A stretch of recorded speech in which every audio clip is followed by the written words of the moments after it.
Olá, sejam todos muito bem-vindos. Aqui Del Júnior, dando início a mais um Papo com Del.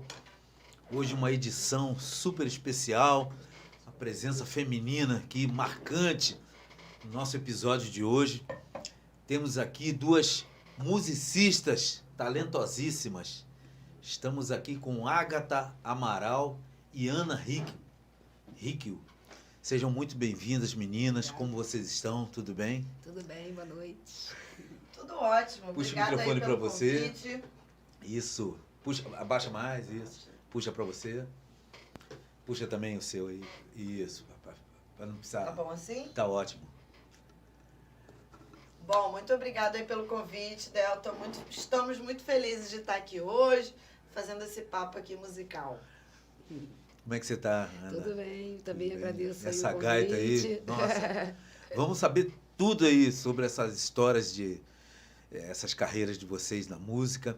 A gente sempre gosta de começar perguntando, né? Como que a música passou a fazer parte da vida de vocês, assim, né? Dessa forma tão intensa, né? Que a música, ela chega de uma forma avassaladora na vida da gente, né? A partir do momento que você tem essa sacada de, não quero fazer isso, às vezes você não consegue fazer muita coisa diferente disso, né? Ou pelo menos a música fica ali o tempo todo, né? Como uma entidade, né? Te rondando, né? Como é que foi? Vamos começar por você, Ágata. Como é que a música entrou na sua vida? Então, eu não sei pontuar exatamente quando a música entrou, porque sempre foi uma coisa presente na minha casa, né? Meu avô tocava instrumento, meu pai... A minha mãe também, minha mãe era cantora, chegou a cantar em orquestra. Então, acho que desde muito nova eu sempre tive esse contato com instrumentos, com roda de música em casa, com as pessoas cantando, tocando. Mas assim, vamos dizer que formalmente, na escola, né? Acho que a escola foi meu primeiro contato ali com a música do ensino formal. E na adolescência, na escola de música mesmo, que eu decidi, vou estudar na escola de música ali na minha adolescência, né? E aí fui seguindo, assim, até hoje, né? E você, Ana, como é que foi isso aí? A minha carreira é mais curta. A música sempre esteve presente, sempre fui nos eventos, assim, com os amigos, tocando, sempre gostei de ficar ouvindo e tal, eu queria participar. E sempre tive uma gaitinha, porque eu gosto muito da gaita, né? Tinha um amigo que tocava desde a minha infância, assim, na época de capoeira, ele dava o show dele. E assim, mas eu só tive tempo para elas mesmo no isolamento da pandemia. Olha. Quando eu estava assim, não pode sair de casa, não pode fazer nada. Eu falei, então eu vou lá, né, pegar aquela caixa lá que está guardada há anos. Né? Tava na caixa? Tava na caixa lá todas, que de vez em quando eu pegava assim para brincar e tal. Aí comecei a, todo dia, praticar. Fui tirando umas músicas assim, de ouvido, né, que vem do coração, sai. Mas, assim, formação, né, não tenho, mas... Tem musicalidade, né? Tem musicalidade, eu acho mas vou correr atrás desse estudo. Que é muito importante, né? Você sentir a música. Sim. Eu já te vi tocando, né? Tive essa grata satisfação de ver você tocando e vi que você tem uma coisa assim de feeling, né? De feeling, né? Um sentimento, de ver aonde a música tá. Uhum. E inclusive tocou com o Vitor Barros, que é um guitarrista aí, maravilhoso, né? O Rodrigo Barata, sax, e fez um som legal aquele dia. Eu achei super interessante, né?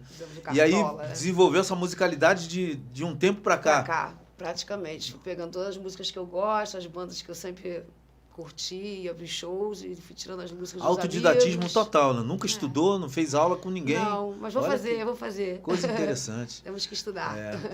E Ágata, fala aí da tua formação, como é que foi isso aí? Foi isso. E aí comecei a estudar música na adolescência, né, em escola de música. E aí continuei estudando, mas sempre praticando também, sempre tocando, né? Estudei na Vila Lobos, estudei no Centro de Estudos e Iniciações Musicais lá da UF, estudei na Unirio, fiz vários cursos. Assim, eu paralelo a isso, sempre estive também na música popular, assim, né? Entendi. Em bandas. Foi baterista de banda, inclusive? De várias bandas na adolescência. E percussão, né? Percussão e batera de banda. Aí quando eu fui para estudar formalmente a bateria na escola de música, Aí quando você começa a estudar mais formalmente, né? Fiz o curso básico de bateria, depois fui pro curso técnico. Aí você começa a ver o universo da percussão assim mais ampla. Aí daí cheguei no barrafônico. Porque acho que quando criança a gente tinha, né? Todo mundo meio que tinha aqui a música, aquele xilofone. Meu avô, me lembro até hoje, o primeiro xilofone foi meu avô que me deu. Ele tinha uma coisinha azul assim em volta e 2 rodinhas e uma alcinha. Aí você vinha puxando assim e eu tocava ali um xilofone. Isso bem criança. Pianinho, né? Pianinho. Eu tive pianinho também. E aí na escola de música, quando você vai estudar percussão, aí que eu tive o contato mais formal com o barrafônico, né? Que seria o vibrafone, a marimba, o bells. Porque quando você vai estudar teoria musical, a bateria não tem a questão da altura definida, do estudo da harmonia. E aí, independente do curso que você vai fazer, seja bateria, seja outro, você tem que ter essa formação, né? Então tem que ter um instrumento ali também melódico, harmônico, para você tocar. E aí fui me debruçando e acabei meio que me apaixonando assim também pelos barrafônicos. E assim, não é um instrumento muito popular no Brasil. Eu toco vibrafone, assim, conheço poucas pessoas que tocam assim na rua, assim, né, com banda, em jazz, assim, tem algumas pessoas, mas não é muito popular, né? Certo. Não é nada popular, né, na música brasileira. Verdade. No jazz, assim, em outros países é mais usual você ver, mas até porque não é um instrumento acessível, enfim. E aí comecei a tocar no reggae, tocar na rua, né? Gostava muito, quando era mais nova, de fazer música de rua, né? Street music. Então botava o vibrafone na rua e tocava com a galera de baixo acústico e botava o chapéu. E eu sempre gostei porque a galera falava, nossa, que instrumento é esse? Nunca vi. Que instrumento é esse? Nunca vi. Aí tocar no reggae também, que não era uma coisa muito comum, e no jazz. E orquestra também, né? Orquestra já é mais comum você ter aquele, no naipe de percussão ali, uns barrafônicos, né? E talvez isso que você tenha pontuado aí, eu acredito, né, que tenha muito a ver com a influência da música, dos instrumentos africanos na música brasileira, né? Que esse instrumento, como você falou, é um instrumento mais oriental, não é isso? Os barrafônicos, a origem deles. Do Então, bells, por exemplo. Os barrafônicos, assim, tem várias pesquisas e muitas pesquisas apontam que tem 2 famílias. Os barrafônicos de metal, que são muito relacionados, isso que você falou, da Ásia. Isso, da Gamelão Ásia. da Indonésia é um exemplo. E tem os barrafônicos da África. Por exemplo, a mimbila do Zimbábue, o balafon. São instrumentos que vêm de uma raiz afro. Mas aqui na música brasileira, na música caribenha, assim, já é um pouco mais comum você ver os barrafônicos de madeira. A música caribenha que tem também essa raiz africana, mas afro-caribe, né? Isso. Eram outros povos. Assim, eu não sou pesquisadora da área, Não, sim, mas pelas pesquisas que eu escuto, né? Por exemplo, o jazz veio uma galera que veio do Caribe e o samba veio uma galera que veio direto de alguns bantos, né? Outras etnias ali, enfim, não sou a melhor pessoa para falar disso exatamente, assim, pontuar, mas tem essa influência. Assim, na música brasileira não é tão popular. Esse instrumento aqui é o bells, né? Que ele é um instrumento de 3/8, mas é uma família, né? A família dos barrafônicos. Então, tem a marimba, tem o bells, tem o vibrafone, que é o que eu costumo tocar no jazz, por exemplo, na rua, se eu vou reggae, jazz, aí eu levo o vibrafone. O vibrafone, especificamente, deriva desses instrumentos da Indonésia, mas ele é pontual. Assim como a bateria, né? Que a bateria, antes do jazz, os caras tocavam o bumbo, né? Aquela banda de marcha, né? O surgimento do jazz ali. Então, era aquelas bandas de marcha, né? Ali, Nova Orleans, que mistura os cantos de trabalho da galera escravizada, do blues, né? Com aqueles cantos religiosos das igrejas ali, né? Protestantes, aquelas igrejas, e essa coisa da marcha. Então tinha o bumbo, a caixa de guerra e o prato. Exatamente. E eles eram tocados separados. Exatamente. Com o jazz, né, sei lá, eu não sou boa de data, mas acredito que ele 1901, sei lá, virada aí de século, começa a ter a galera quebrar ali o bumbo e tal, até que o Ludwig inventa o pedal de bumbo. O pedal de bumbo marca o início da bateria. Então, um cara tocando bumbo, outro tocando caixa, outro tocando prato. O cara bota o bumbo ali, no início era em pé, bota o pedal e toca a caixa aqui com um pratinho suspenso. Então, a bateria, ela surge com o jazz. A bateria que a gente conhece hoje surge com o jazz. Certo. As primeiras baterias foram desenvolvidas no jazz. Então, você pega as primeiras bandas de jazz, era bumbo, caixa com pratinho. E aí você vai vendo o jazz mudando, e aí vem o advento do pedal de bumbo, e as pessoas começam a construir a bateria, e vem o Buddy Rich, né, o Jenny Krupa, né, que começa a solar mesmo, tem uma banda com a bateria solando. A bateria começa a deixar de ser só aquela coisa de marcar e começa a solar, né? O Jenny Krupa faz a orquestra dele, a Big Band, com a bateria lá no meio, solando tudo, Buddy Rich, fazem batalhas, enfim. O vibrafone, ele surge também com jazz. Então, o barrafônico já existia, claro, desde da Ásia, né? Os instrumentos africanos de madeira também, barrafônico, mas o vibrafone, que não é esse aqui especificamente, né? Ele tem pedais, enfim, tem um timbre um pouco diferente, tem um sustain, tem vibrato. Ele surge com jazz. Então, os primeiros modelos de vibrafone são ali do final dos anos 20, que o cara começa a desenvolver. E, enfim, eu toco bastante vibrafone também. E é um instrumento que inicialmente era de orquestra, né? Depois ele se popularizou ou foi o contrário esse movimento? Então, o vibrafone especificamente, ele surge no jazz. No jazz. No jazz. Mas a orquestra trabalhava também com xilofone, né? As orquestras incorporaram esses instrumentos de percussão barrafônico, e hoje, no Brasil, é uma formação específica. Para a orquestra. E de quem faz uma graduação em percussão. Então, se você vai pegar um título em percussão, vou estudar na Escola de Música Formal Percussão. Então, você tem lá, por exemplo, você vai fazer um vestibular para a Faculdade de Percussão. Você tem que fazer as 3 provas, uma de caixa, uma de tímpano e uma de barrafônico. Entendi. Você vai fazer prova para o naipe de percussão de uma orquestra, você vai fazer esses instrumentos, né? Então, ele foi incorporado muito no estudo formal da percussão. Não é um instrumento também, não são instrumentos muito acessíveis, então o que a gente mais popular tem aqui é a lira, que está na banda marcial, nas escolas, né? Que a gente tocava ali na banda de marcha, 7 de setembro, sempre tem. Então, todo mundo olha assim e fala, nossa, é uma lira grande, É isso mais que você popular, toca. né? Mais fácil de se adquirir, né? E o xilofone ali de madeira, né? Que as crianças também sempre têm acesso. E como é que você teve essa sacada lá, jovenzinha, sobre ir para percussão? Porque normalmente a menina quer aprender um violão, né, um piano. Como é que foi essa sacada aí de, não, peraí, eu gosto de percussão, de bateria? Foi a influência de algum parente? Como é que foi isso? Como é que isso se deu na sua carreira, na sua trajetória?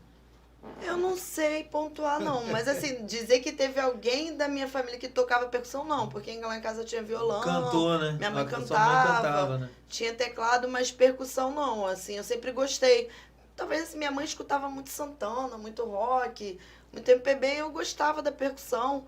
Sempre gostei de percussão. E aí, quando tocava, né? Pedia, eu quero um bongô. E eu tive muita sorte. Da minha mãe, tem um meu tio também, que eles sempre me apoiavam muito, minha tia. Então, quero tocar um bongô, quero tocar um triângulo, quero tocar isso, quero tocar uma bateria. Sempre me estimularam, né? E aí, quando eu entrei para a escola de música, eu fui aprender, aí fui descobrindo esse universo. E bateria, eu sempre gostei, bateria. Quero tocar bateria, enfim. Mas, de fato, a questão do gênero, ela sempre foi presente, porque não é usual, hoje em dia menos, mas assim, eu tenho 40 anos. Eu comecei a estudar com 14, 15.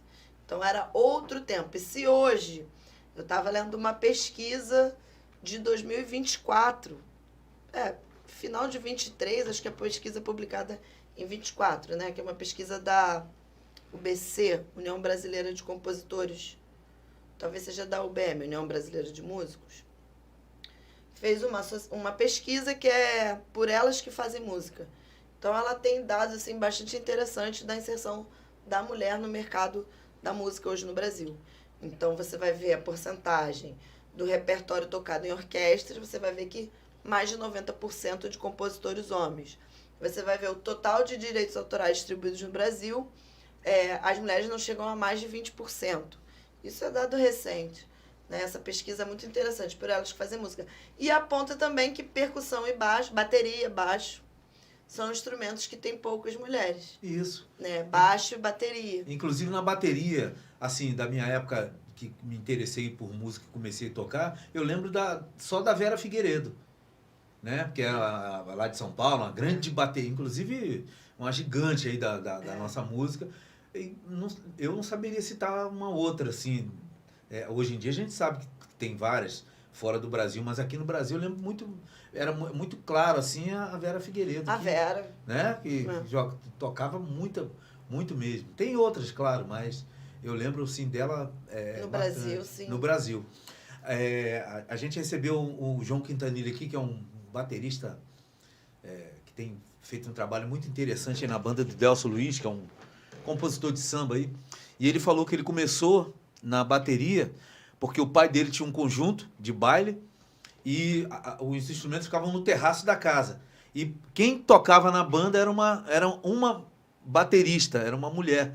E aí, quando terminava o ensaio, que ia todo mundo embora, garoto, ele chegava do colégio, ia direto lá pra cima, arranhar na bateria. Hoje em dia ele mas eu achei marcante isso, né? Porque era uma mulher, né? É muito diferente essa coisa. Por isso que eu te perguntei, né? Da onde veio essa coisa de querer tocar percussão, porque é muito comum a menina querer ou piano ou violão, né? Ou cantar, né? E cantar, vocês cantam? Como é que é? Assim... Eu não. Quando você estuda música, você tem que ter uma noção de solfejo, solfejo, tudo. Uma coisa básica, mas eu não canto. E como é que você viu a educação, ou seja, ter feito um curso formal de música, como é que isso foi na sua trajetória? Isso mudou muito? Como é que é? Porque até então, claro, você estudou no Vila Lobos e tal. Eu conheço, que eu estudei lá também. Eu sei como é que é o estudo lá. Eu fiz o curso livre lá de música na Vila Lobos, aqueles 2 anos, né? Mas como é que foi isso aí? Depois que você se formou, você viu uma diferença, assim, na sua forma de... Não só de tocar, mas também de se posicionar, de ver a função sorte do de estudar músico. com professores muito bons, assim, né? Principalmente de instrumento, assim. Estudei com o Eliseu, que é um professor incrível, assim. Então, eu lembro, toda vez que eu ia tocar em orquestra, assim, eu sempre lembrava das coisas da aula, assim. Eu aprendi muito, assim. Eu não conseguiria, muitas coisas que eu toquei, assim, jamais conseguiria se eu não tivesse passado pela escola. Eu não sou uma pessoa autodidata. Aliás, eu não sou autodidata em quase nada, assim. Eu sou uma pessoa que sou dedicada para estudar. Às vezes eu pego um assunto, seja legislação, seja direito, seja educação, seja música, seja cinema, eu tenho que estudar muito um assunto. E aí, mas eu tenho essa vontade, assim, de estudar, mas nunca fui uma pessoa autodidata, não sou nada. Eu também, não consigo. Então, tudo que eu aprendi, eu devo muito às minhas professoras, aos meus professores. Eu penso que o ensino formal foi me levando muito para a área da educação musical, né? Que é o que eu segui, assim, a área das escolas. Eu comecei a dar aula em 2008, acho que 2007, 2008, as primeiras escolas que eu comecei a dar aula de música. Para criança? Pra Musicalização criança, infantil? Musicalização infantil. Uhum. Primeiro e segundo segmento e educação infantil e primeiro e segundo segmento do ensino fundamental. E aí fui me debruçando muito sobre esse universo também, que eu acabei me apaixonando meio que por isso, assim, a música como linguagem, a música como instrumento ferramenta de transformação de inclusão, social isso também, Isso. ferramenta de inclusão. Aí trabalhei um tempo também na Secretaria de Educação do Estado, trabalhava para o Núcleo de Apoio Especializado para estudantes com deficiência, né? E aí trabalhei bastante tempo com estudantes autistas também na rede do Estado. E a gente sempre trabalhava música. Enfim, comecei a estudar isso, né? Inclusão, música e educação. E eu penso que, assim, sem querer ser ideológica, no sentido de a educação vai mudar o mundo, a música vai mudar o mundo, não.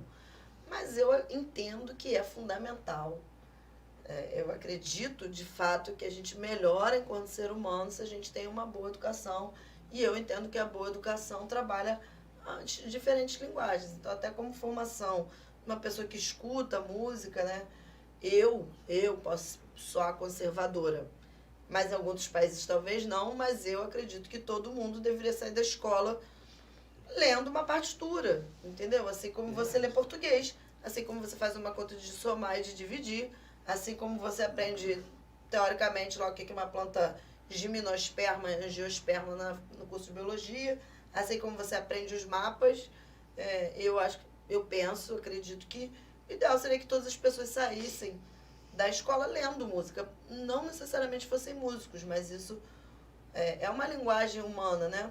E, sei lá, Pitágoras, né? Na história do ensino, na história da pedagogia, as primeiras escolas, nesse formato de escola que a gente entende, dentro da referência ocidental, que é essa coisa greco-romana, era ensino de matemática e música.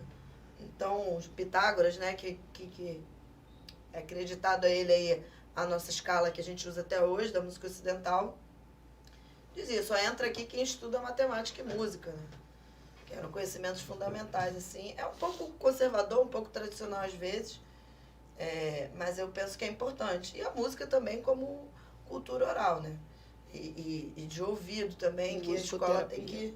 Não, eu acredito na música também como ferramenta, além da inclusão, né, como você muito bem falou, eu acredito também que aquela criança que ela tem acesso a uma educação que tem a música em seu, né, em seu currículo ali, eu acredito que ela consegue desenvolver a concentração um pouco de uma forma mais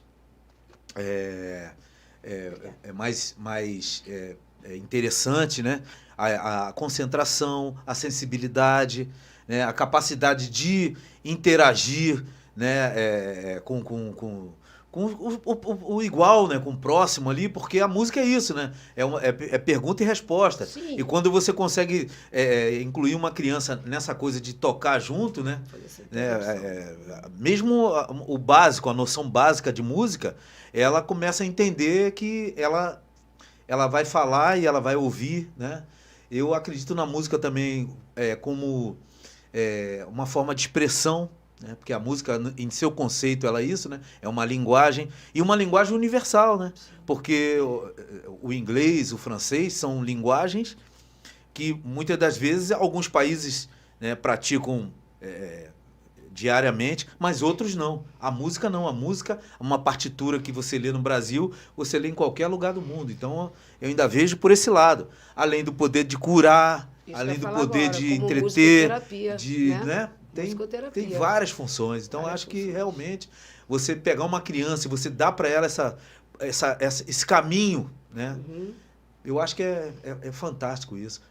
Porque não só como você mesmo estava falando, com essa ideia de formar um virtuoso na música, um profissional da música, o que seria também já super plausível, mas como mais um elemento, mais uma ferramenta de conhecimento, de cultura, que vai agregar, né, na vida daquela... que ela proporciona pra gente. Uma vez eu assisti uma palestra, posso falar um pouquinho? Claro, pô. Eu assisti uma palestra que era sobre a gota d'água, a influência do som na água, né?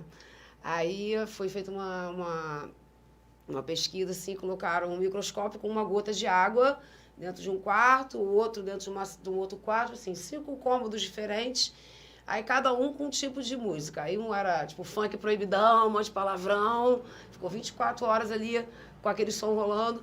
Aí no outro cômodo era música romântica, o outro era música clássica, o outro era música de sofrência. Aí tá, depois de 24 horas foram lá observar as gotas de água. Aí tem os cristais da água, que o desenho é tipo uma mandala, né? Sim. Aí o que ficou na música clássica estavam todos alinhadinhos, perfeitos. Lá no microscópio você via lá o cristal da água, bonitinho. Aí, onde foi o 24 horas de música proibidão ali com palavrão, tava tudo disforme, tudo desalinhado, você não conseguia nem ver o desenho do cristal na gota de água. E aí dizendo assim, o que ela influi também em você, né? A outra que estava lá de sofrência, também toda desmoronada lá. Então, assim, ela influi realmente. Você, às vezes, ouve uma música, lembra de algum fato, de alguma pessoa e dá uma sofrida, porque você está ouvindo aquela música. Porque você não estava nem lembrando daquela passagem, né, da sua vida. Então, assim, para mim, eu uso muito como musicoterapia mesmo. Uso frequências, as frequências do som, claro, né? E, assim, eu uso como tratamento mesmo. Indico para muitos alunos, assim, eu sou educadora física. E assim, eu não consigo dormir, eu durmo mal. Eu falei, então, ó, começa a usar essa frequência aqui, ó. Olha que legal. Tal. Eu indico, né? As pessoas vão pesquisando. Então, assim, a música, para mim, também é muito forte nesse sentido de terapia. Olha que legal. De musicoterapia. Sabe? E, apesar de, assim, eu tive uma pessoa que, assim, como eu comecei com a gaita, me encantei, porque tinha um mestre da capoeira, ali até aqui na Avenida Central, aqui lá de Niterói. E ele tinha a gaita, toda vez ele fazia um showzinho à parte lá pra gente, quando ele tinha fazer uma apresentação de capoeira, ele mandava lá na gaita e eu ficava encantada com ele. Então, ele foi o meu, sabe, quem me inspirou. A influência, né? A influência, foi a minha influência, mas a música também é isso aí, tem muitos caminhos, né? São muitas coisas maravilhosas que ela proporciona, né?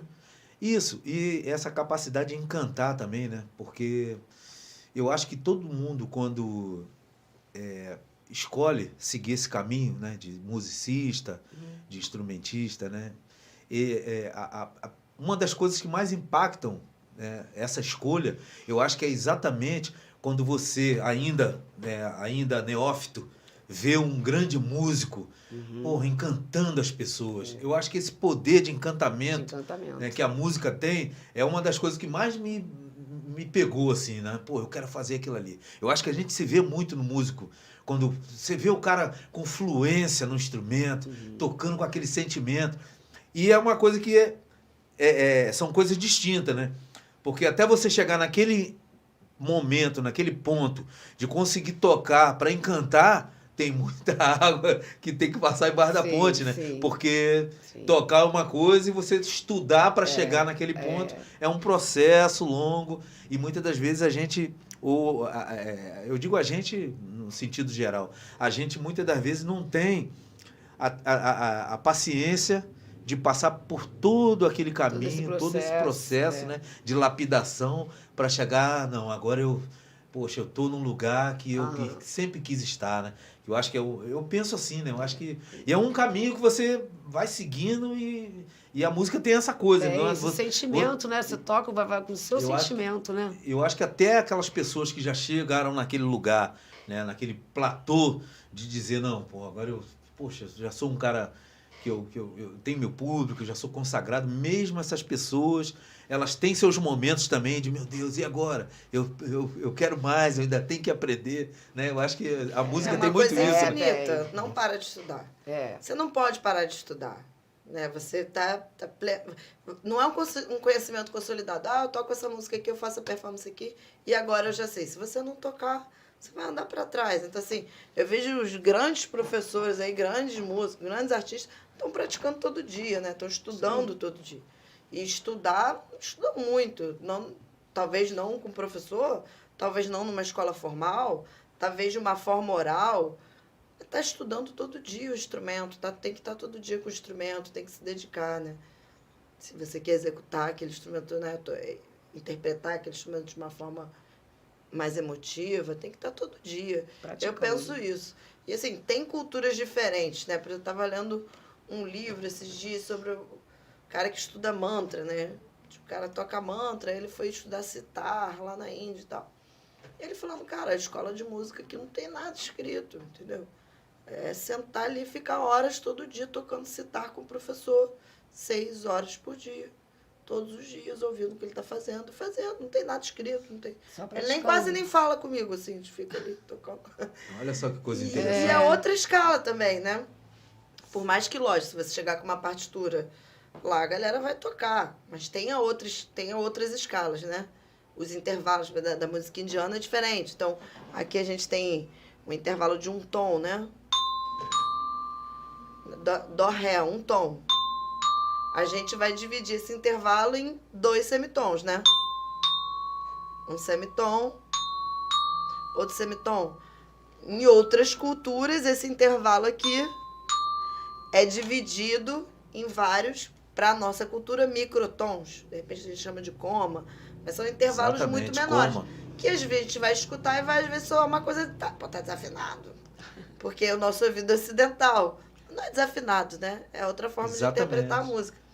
Mas é isso, é muito estudo. E aí, seja o estudo formal ou não, sozinho, ou escutando alguém, ou lendo, ou pesquisando, tendo aula em escola, é muito estudo também, né?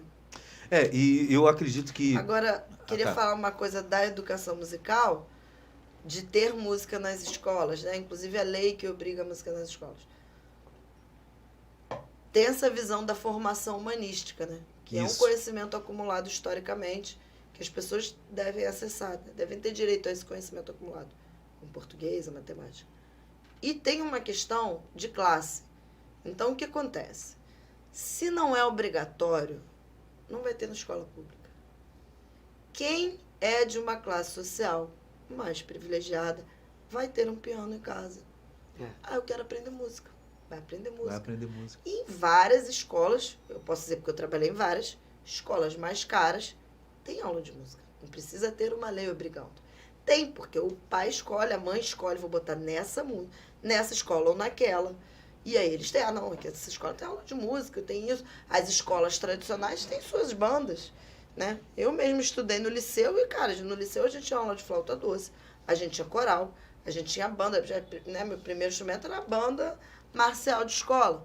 Então... Pô, Minha só um escola minutinho. também. Eu estudei no liceu também, na minha época não tinha isso não, Eu cara. estudei no Plínio Leite, tinha a banda do Plínio Leite. Ah, não, a também. banda do Plínio Leite era Banda do Plínio famosíssima. Leite, Poxa, uma banda, poxa. Então, assim, Muito legal. essas escolas legal. tradicionais, inclusive escolas ditas, né? Escolas com uma proposta educativa diferente, que eu trabalhei também, tem ensino de música. Agora, a escola pública, ela só vai ter o ensino de música se for obrigatório. Porque senão ela não vai. Então, você tem que ter política pública. Então, muita gente fala assim, eu sou contra ser obrigatório, porque é mais uma coisa no currículo. Quem quiser estudar música vai estudar. Não é assim. Concordo. Muita gente não vai ter oportunidade, ela não vai ter contato, ela não vai ter... Porque quando você vai passar para o vestibular, quando você chega lá no funil, né, você vai falar de educação pública, você tem um funil aqui. Educação infantil, ensino fundamental, ensino médio e ensino superior. É o funil da educação pública. Quem chega aqui, quem vai para o ensino superior. Então, quem vai para o ensino superior, quando você vai prestar o vestibular, você não chega para prestar o vestibular de música sem saber ler e escrever música. Perfeito. Então, para você entrar, para você começar a fazer uma graduação em música, Exato. você já tem que saber ler, escrever, noção de harmonia e solfejo, Exatamente. que é tido o conhecimento básico, Claro. que a gente aprende no ensino básico de música, que não é tido nas escolas. Então, se você quer fazer um vestibular para a faculdade de matemática, você aprendeu matemática desde a educação infantil. Se você quer fazer para letras, você aprendeu letras desde a educação infantil. Se você quer fazer curso de história, você aprendeu. Se você quer fazer Tá lá na física, base, você né? aprendeu física, o básico de física para fazer o vestibular. Se você quer fazer música, você chega ali no seu terceiro ano do ensino médio e fala, e agora? Eu quero fazer música, eu toco aqui. E aí vai fazer um preparatório para poder fazer o teste de habilidade específica. Exatamente. Se a gente tem um ensino básico, a pessoa tem aquela possibilidade de escolher. Além do que, é isso que eu penso, tem uma questão de classe. Se não for obrigatório, não vai ter. É claro que a gente tem a lei, de ter uma lei até isso se tornar realidade é uma distância, mas a gente percebe que nos lugares que tem, você, né, aqui em Niterói a gente pode ver, espaços que tem, você forma pessoas. Profissionais, né? Eu costumo dizer que a música, né, para quem se dedica, né, para quem estuda, tem a oportunidade de estudar e aproveita essa oportunidade, ela pode levar você a lugares que você jamais imaginou estar, né, inclusive em outras profissões. Eu acredito muito nisso na música, né? Porque, por exemplo, esses jovens aí que estão despontando na orquestra da Grota, por exemplo, eles têm tocado em festivais aí pelo mundo. Talvez, se eles não tivessem aquela oportunidade, eles não teriam pisado nesses palcos aí, né? Nesses festivais, mundo afora, Brasil afora, porque a música tem essa coisa também, como eu falei lá atrás, do encantamento, né? Então, quando a gente vê um instrumentista virtuoso dominando seu instrumento, isso é uma coisa super agradável de se ver. É uma coisa que a gente percebe que transcende, né? Sim. Pô, aquele cara ali, ele transcendeu, vamos botar assim. Eu acho que essa palavra cabe bem para esse lugar aí que as pessoas chegam, né? De ter esse domínio total do instrumento, da sua performance, da linguagem, de ter fluência realmente. E eu acho que quando, por exemplo, eu cito como exemplo esse pessoal, esses jovens aí da orquestra, da orquestra da Grota. Pô, e por que não temos mais projetos desses? Porque já que tem um na Grota, era para ter um na Ititioca, um em Maceió, em Brasil, por aí. Então, infelizmente, a gente não tem, mas eu acho que a gente deveria ter. Em relação a essa questão da lei que você falou aí, a lei é de 2008, não é isso? A lei que obriga o ensino, a educação musical nas escolas. E eu estava pesquisando sobre isso. Quando essa lei foi aprovada, é como se tivesse sido aprovada uma página só, em que estava previsto que deveria haver, assim, né, que deveria haver educação musical nas escolas. Mas ali eles não fizeram uma regulamentação de quem que ia dar essa aula, em que momento, ou seja, foi uma coisa que foi feito um trabalho aí de se conseguir aprovar a lei, mas a partir dali, desde 2008, isso daí não está sendo... É obrigatório, mas não está sendo executado na grande maioria das escolas públicas, né? Nas particulares, acredito que sim, mas nas públicas não. Algumas particulares também não. Mas é isso que você falou, você tem o texto da lei, né? Quando a gente fala de currículo da educação escolar, você tem o contexto do texto da lei, o contexto, né, das diretrizes curriculares e o contexto da sala de aula, não necessariamente conversa. E você tem que regulamentar as leis. A gente no Brasil tem muita legislação boa que precisa ser regulamentada. Depois de ser regulamentada, a gente precisa criar programas de implementação e criar condições dignas de trabalho. A gente vai olhar as condições de trabalho dos professores de educação básica no Brasil hoje, são bem ruins, principalmente no Rio de Janeiro. O estado do Rio de Janeiro é o menor piso salarial de professores da rede estadual do Brasil. Ah, é? Do Brasil. Essa informação o salário dos professores do estado do Rio de Janeiro é uma vergonha. É o mais baixo do Brasil, ele é abaixo do piso. Então, quando o Lula assumiu recentemente, né, 2022, ele ganhou a eleição, assume em 2023. Ele baixou o piso, decretou lá o piso nacional, que é 4 mil e pouco, não sei o número exato. O Rio de Janeiro paga 1.800. Então, muito abaixo do piso mínimo.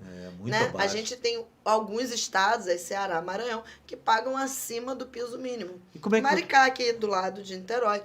Aí é município, né? Isso. Mas a rede estadual de educação é uma vergonha. Então, assim, também são políticas que têm que ser implementadas. A educação pública estadual está muito sucateada. Às vezes você tem uma coisa diferente ali em alguns municípios pontualmente, mas é muito grave. E também as condições de trabalho das pessoas que trabalham com música, né? Não só dos professores, mas também dos artistas, né? Que são condições de trabalho que precisam melhorar. Não, então, com certeza. A pessoa, às vezes, ela tem um conhecimento incrível, uma experiência incrível, um currículo incrível, e não encontra condições dignas de trabalho. E isso é muito grave também, né? É muito grave. E é aquele papo que a gente estava tendo antes ali. Eu sou muito crítico em relação a isso, porque eu já sofri muito com essa coisa de ir atrás de trabalho, de montar um trabalho, e você não tem apoio, você não tem incentivo, e aí você fica com uns músicos ali, a gente quer tocar, mas a gente muitas das vezes não encontra lugares. Primeiro que a nossa cidade é uma cidade maravilhosa, mas não temos casas de espetáculo, a gente não tem isso aqui. Né? A gente tem bares, restaurantes, temos o Teatro Municipal de Niterói e só. A gente não tem aqui uma casa, não temos espaços que abracem todos esses músicos que nós temos na cidade, que são inúmeros, né? E músicos muito bons. Então, muitas das vezes, o cara tem que migrar, né, de Niterói para sair, para poder tocar, levar seus projetos, levar seus trabalhos. Eu acho que isso é um grande problema. O segundo problema que eu acho é essa coisa de você monta um trabalho, monta uma estrutura, equipamentos caros, a gente sabe disso. E muitas das vezes o empresário, o dono do estabelecimento, ele coloca preço no teu trabalho. Então, a gente... Vamos retomar aquela conversa sobre consciência de classe dentro da música, que eu achei super interessante isso que você pontuou. Gostaria que você retomasse esse... A questão da nossa cidade tem uma questão histórica de Niterói que fica ao lado do Rio, que é a grande metrópole onde tudo acontece. Isso dificulta um pouco, acho que essa questão de ter casas de espetáculo, porque você tem grandes casas aqui do lado na capital. E aí, isso é uma coisa pontual, mas eu também não acho que no Rio, por ter grandes casas, você tem um mercado melhor. Porque você tem uma quantidade de artista grande também, enfim. Não acho que seja tão melhor assim. É uma coisa meio de desvalorização da profissão em si. Mesmo, né? E a questão é isso, né? Da organização de classe. Então, se os professores, tudo bem, o Estado está respeitando o piso mínimo? Não. Mas existe uma organização brigando para isso. Então, as enfermeiras, tem lá o piso nacional da enfermagem, que foi aprovado. E a gente tem a tabela de músico, né? Mas ela não é cumprida, ela não é respeitada. E eu entendo, aí é uma coisa bem da minha cabeça, talvez nem seja algumas pesquisas, mas não vou nem citar uma coisa assim que eu penso, que tem que descentralizar as possibilidades de você viver de música e pagar formas dignas em diferentes lugares. Então, por exemplo, eu morei um tempo na Austrália, então às vezes você tem uma cidade pequena que tem muitas pessoas que trabalham com música, mas assim, a pessoa não precisa estar no patamar máximo, ou ela está tocando com artistas muito famosos, ou ela não consegue viver de música. Então você tem um circuito lá de punk rock, você tem um circuito de reggae, e essas pessoas conseguem ter uma vida digna como um trabalhador. Então, você não vai estar lá no rap, no grandes shows, mas você consegue tranquilamente... eu toco um dia no restaurante, outro dia no bar, outro dia eu toco ali na praia.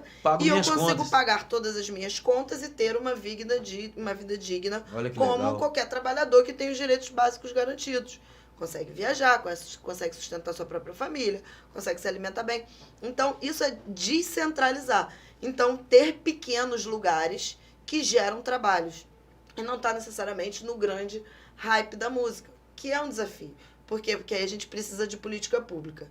Não, isso tem que ter fomento. Então, assim, se a gente tem uma política pública de o estabelecimento que está gerando emprego para música, né? Que está investindo em ter um palco, um som, que está pagando um valor digno para os artistas, ter uma isenção de ISS, de repente fazer uma coisa mais simplificada dos 30% do ISS. Um incentivo fiscal. Porque todos os estabelecimentos pagam ISS. Tem a lei do ISS Niterói, que é de desconto de 30%, mas, às vezes, a pessoa tem que aprovar um projeto, pegar um selo de ISS. Muitas pessoas não sabem que existe. Exatamente. Pode descontar lá 30% do que paga de ISS. Então, de repente, isso. Política de fomento, você tem um espaço, tá regulamentado, tá com os impostos em dia, vai gerar trabalho de música, então peraí, vamos botar uma estrutura aqui, um palco digno, que não precisa ser grande. Então, o que eu vejo dessa coisa de descentralizar, você ter espaços pequenos, com uma infraestrutura boa, adequada, e que as pessoas possam ganhar algum dinheiro digno. E aí foi para aquele hype, ficou uma pessoa super famosa, foi pro grande lá, ótimo, a pessoa vai ter mundo capitalista, mas ela não conseguir, às vezes, condições básicas, tendo estudado pra caramba, tendo tocado com grandes nomes da música, e não tem uma estabilidade. Você não consegue, às vezes, ter uma vida digna, dependendo do momento da sua vida. E é uma grande realidade para os músicos daqui do Brasil, né? Principalmente daqui da nossa cidade, do Rio de Janeiro. Eu acredito que isso aí, a gente tem vários exemplos aí de músicos que já têm trabalhos maravilhosos, projetos incríveis, e muitas das vezes não consegue pagar suas contas, e isso é desesperador, né? É uma coisa muito comum, que vai muito por esse lado aí, porque não tem incentivo, não existem políticas públicas de fomento à cultura, né? E muitas das vezes esse fomento, esse incentivo à cultura, ele fica fechado a determinados grupos, muitas das vezes até por falta de conhecimento, né? Muitos artistas não têm acesso, né? Não conseguem chegar nesse lugar aí para conseguir tocar suas vidas, suas carreiras, né? Enfim, a gente acaba vendo que a música ela passa a ser uma coisa meio utópica, o que, como você mesmo falou, em outros países, isso é uma realidade, né? É uma escolha, é um caminho, não, eu quero ser isso aí. Tanto é que a realidade, isso que eu estou te falando, que se você hoje em dia, ou durante muito tempo, isso sempre aconteceu, o jovem chega para os pais e fala que quer ser músico, eu não sei como é que foi no seu caso, mas no meu caso, por exemplo, meu pai não queria me dar uma guitarra de jeito nenhum. É por isso que até hoje eu não toco guitarra. Meu pai não quis me dar, pô. Não, uma guitarra, você é maluco, você vai trabalhar, pô. Vai trabalhar. Né? Infelizmente é assim. Infelizmente. Como é que foi o teu caso aí? Não, eu posso dizer que eu fui privilegiada nisso. Olha, que legal, cara. Privilegiada. Minha mãe sempre me apoiou, minha família sempre... Mas tua mãe era artista, né? Sempre apoiou, apesar de tudo. Mas assim, eu também sempre gostei muito... Sempre falava assim, não, a Agatha vai virar... Né, assim, vai fazer isso mesmo. Assim. Já sabia meio qual era a sua, né? Desde nova você já o traço de personalidade que levava para esse lugar aí, de trabalhar com arte, com ensino, com educação, né? E dentro da música, dentro do teu instrumento, quais são as suas referências, influências? Quem influenciou você, assim, de artista, assim, como é que é? Do teu instrumento? Como é que é essa jogada?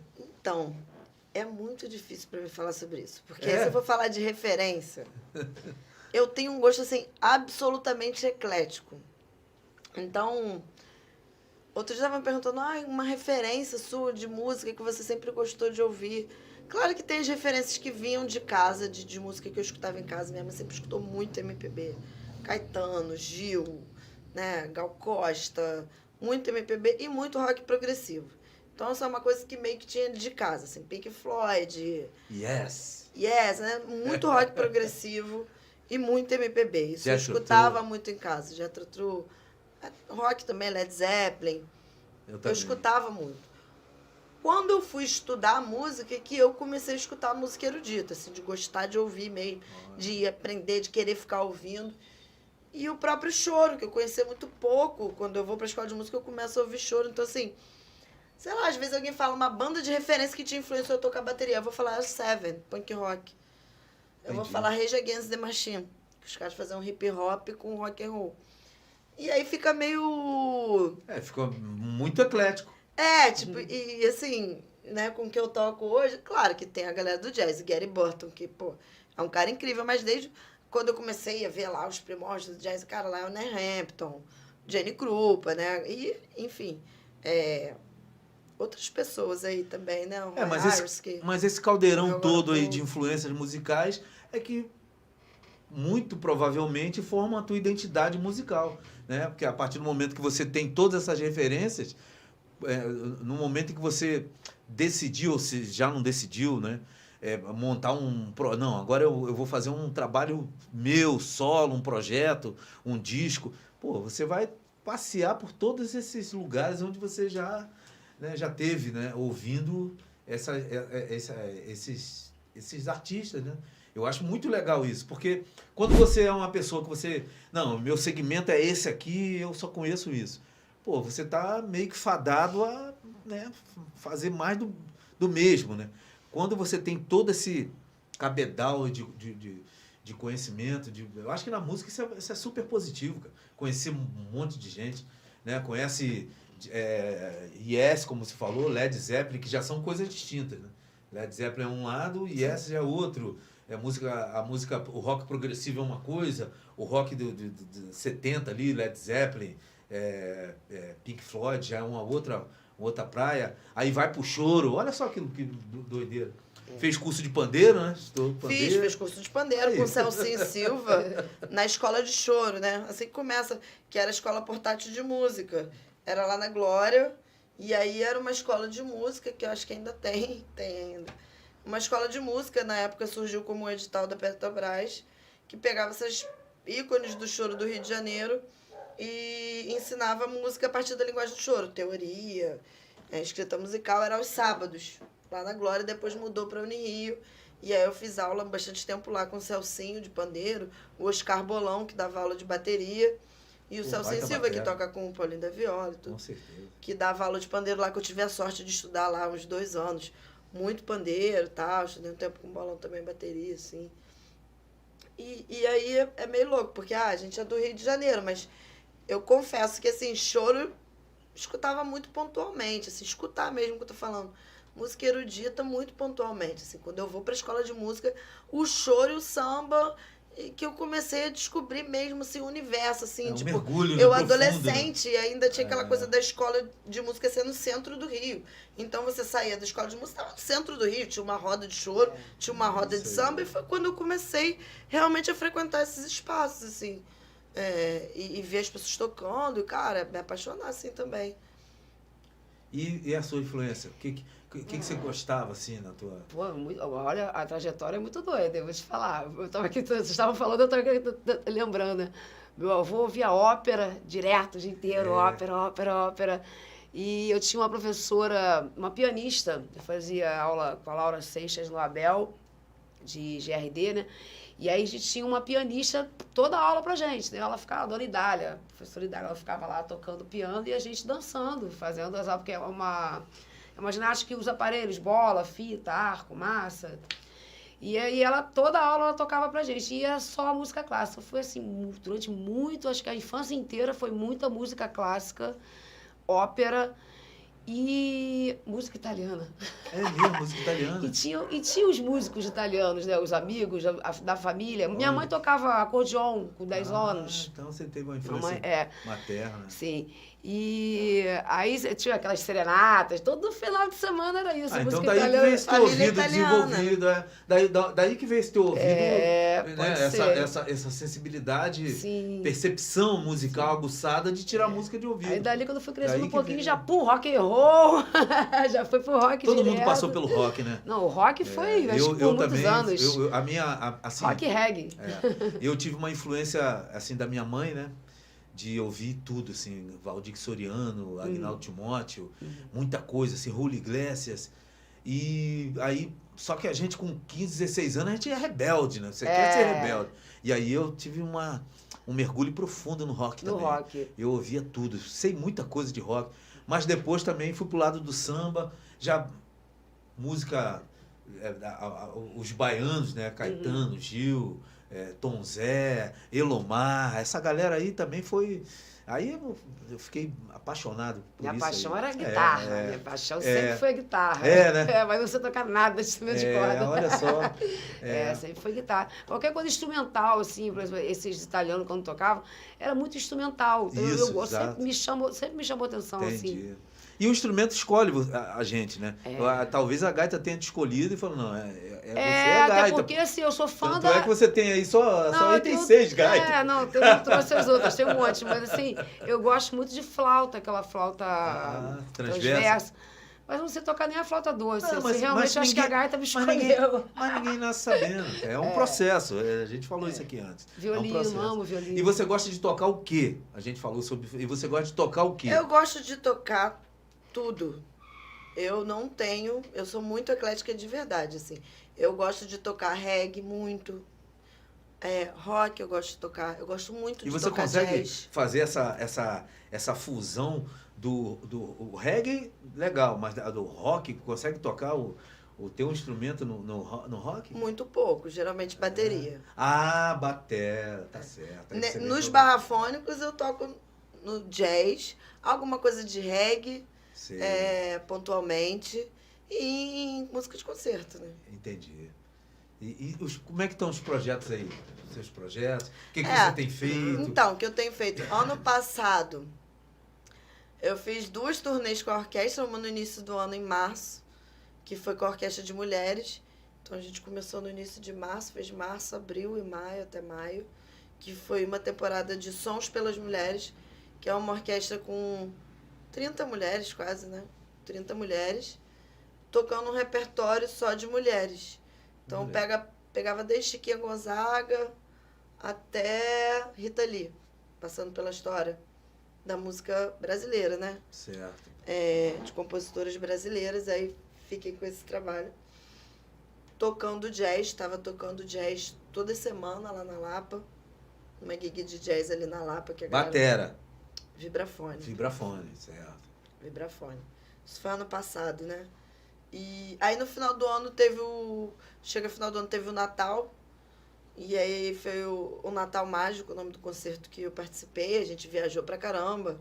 Fizemos várias cidades aqui no Rio, novembro, dezembro. Que legal. Até o Natal, que esse concerto de Natal que foi incrível, foi lindo, assim.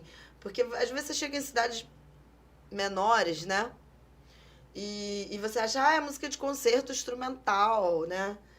Não é popular. Cara, eu acho que assim, não teve um concerto que a gente fez no ano passado, do Natal Mágico, que a praça ou o teatro não estivesse lotado. Não é cheio, não. É lotado. Olha, Teve legal. um aqui que eu tentei ir e não consegui, que É, já tinha mesmo? esgotado. Olha. Eu acho que foi em Miguel Pereira. Tava chovendo. As pessoas estavam com guarda, porque foi na praça de Miguel Pereira. Legal. As Legal, pessoas né? com guarda-chuva. Música de concerto instrumental. Sabe? Valença, a gente fez num teatro. E aí ficou uma praça lotada. Em volta, que não conseguiu entrar no teatro, eles botaram uma transmissão lá fora na praça. Então, Poxa, que assim, legal. às vezes a gente, música de concerto instrumental. Cara, as pessoas vibrando, sabe? Porque às vezes a gente é muito acostumado a tocar em teatro. E aí tem toda uma estética, uma regra de assistir concerto em teatro. Quando vai com esses concertos, nesses projetos de praça, nessas cidades menores, você vê, as pessoas não têm... As pessoas prestando atenção e cantando, e, sabe, vibrando e se balançando, e a praça lotada, e criança e família, e pipoqueiro, e o evento da cidade, tipo prefeita, a outra cidade o prefeito, e assim, numa valorização, eu falei, gente, cai por terra, a música instrumental de concerto não é popular. Aí. Assim, tem acesso? Tá no lugar que as pessoas conseguem ter acesso? O Gilberto Gil falou uma coisa que eu achei fantástico, que é o seguinte, às vezes o artista tem que levar para o povo aquilo que ele não sabe que gosta. E eu acho que é esse caso aí, exatamente, porque às vezes a pessoa nunca teve, a maioria das pessoas nunca teve essa oportunidade de ouvir uma música com essa concepção. A música dessa forma, essa forma de organização, essa forma de apresentação.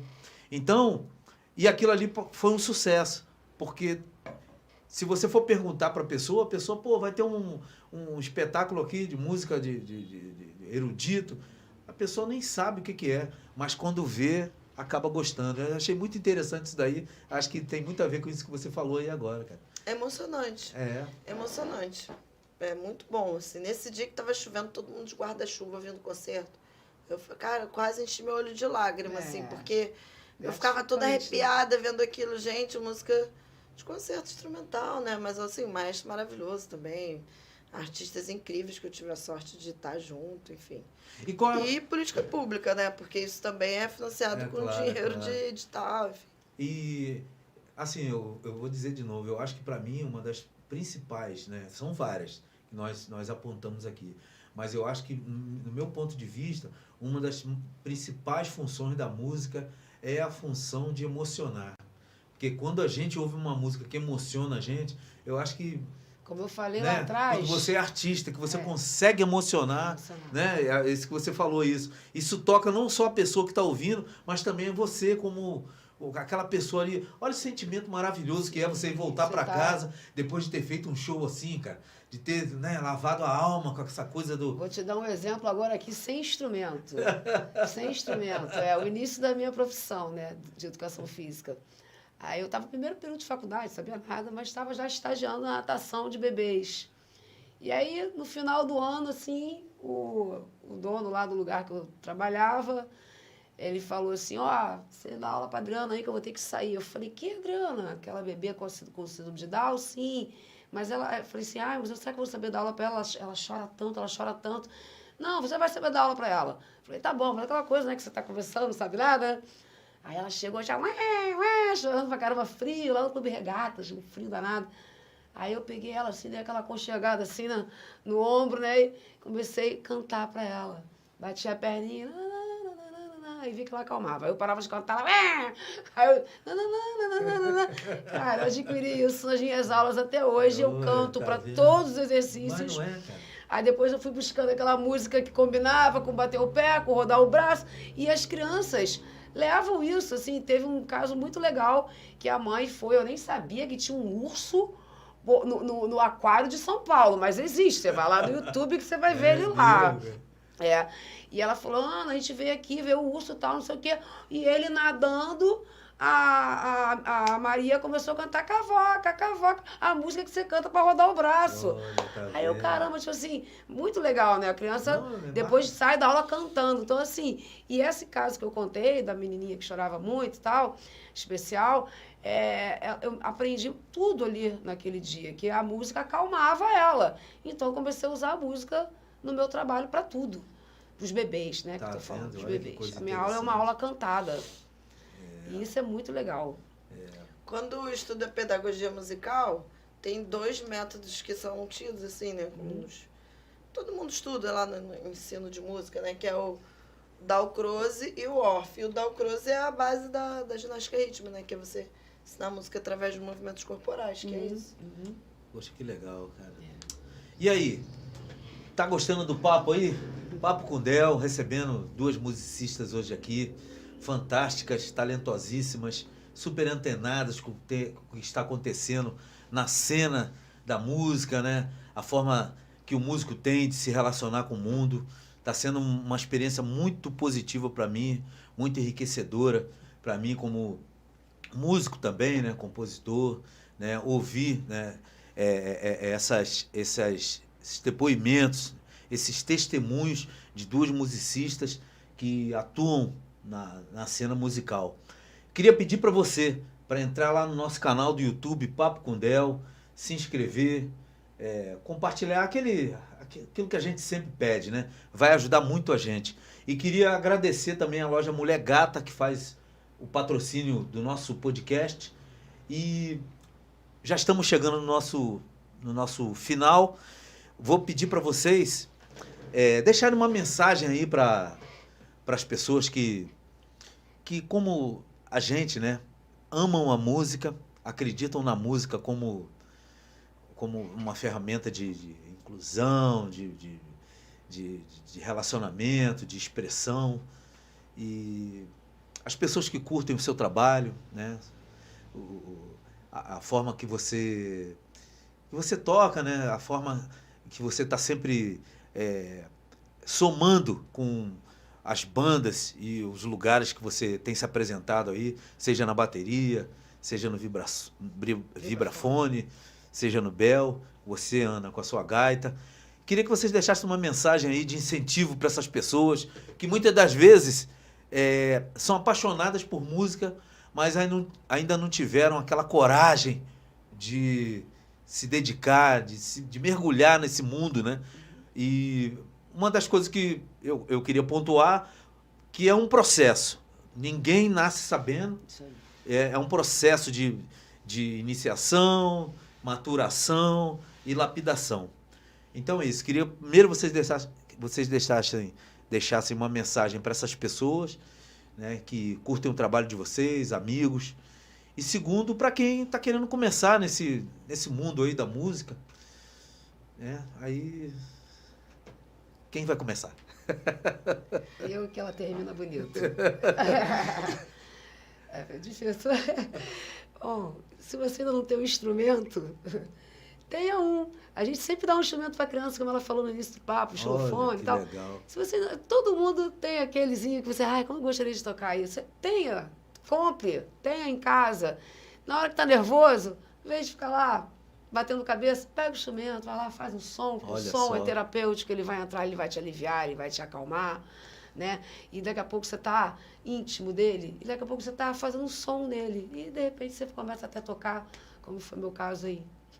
Usar como terapia. Como terapia, né? Isso aí. Que eu acho que por si só já é um grande barato, né? Grande. Usar a música como terapia, e um depois instrumento. você praticando, você mesmo acha que você vai entrando ali no... O negócio vai fluindo, vai, uma hora flui. É verdade, também acredito então, nisso. compre um instrumento, se você ainda não tem um, compre um. Você, Agatha? Bom, pra galera que gosta, que escuta, que curte, que acompanha o trabalho, né, de qualquer artista, valorize o trabalho do artista. Não pode comprar o ingresso do show? Divulga. Que como o Del falou, vai lá, clica no sininho, dá um seguir, compartilha. Isso é muito importante hoje, muito importante. Seja um entusiasta da música. Maravilha. Se você pode ir lá ver o show, vá. Se você não pode, tem outras formas de divulgar, de apoiar. Seja uma Curtir. pessoa entusiasta. Se Fora de você série isso. admira alguma pessoa artista. Para pessoa que está insegura de começar a tocar, seja uma pessoa obstinada. Não vai ser fácil. Muitas pessoas questionam o que grandes artistas hoje fizeram, são tidos como geniais. Enfim, fizeram em condições muito difíceis e muitas vezes sem apoio. Então, seja uma pessoa obstinada e comprometida com a música, né? Comprometida e obstinada. Não vai ser fácil, mas é muito prazeroso. É muito prazeroso. E isso que elas estão falando é fantástico, porque quando você consegue fazer da música a sua forma de expressão, quando você consegue chegar no nível de se expressar, né, de colocar os seus sentimentos, as suas dores, as suas alegrias, né, a sua melancolia ou a sua felicidade na música, através da música, fazer isso chegar nas pessoas, isso aí automaticamente, ou na maioria dos casos, vai fazer com que isso emocione a pessoa e a partir desse momento você vai estar na mente dela e você vai, assim, a sua obra, vamos colocar assim, vai perdurar aí durante muito tempo, né? Porque a obra do artista é exatamente isso, né? Naquele momento que você ouve uma música que você fala, nossa, olha, parece que essa música foi feita para mim, né? Muitas das vezes ele fez aquela música porque estava passando por um momento de alegria ou não, de repente melancolia, e pegou um instrumento, escreveu aquilo dali, e aquilo às vezes serve para um monte de gente, né? E acho que esse também é muito legal na arte. Então é isso, gente. Papo com Del, né? Recebendo essas meninas super poderosas aqui, mulheres empoderadas. Parabéns aí, tá? Pela caminhada de vocês. Muito obrigado por terem aceitado esse convite de vir aqui. Foi muito A gente que agradece o convite. Foi muito enriquecedor, né? Ter a oportunidade de vocês compartilharem suas histórias com a gente aqui, com os nossos seguidores. E tenho certeza que as suas histórias vão ultrapassar aqui as fronteiras de Niterói. Muita gente fora aqui do Rio de Janeiro segue a gente.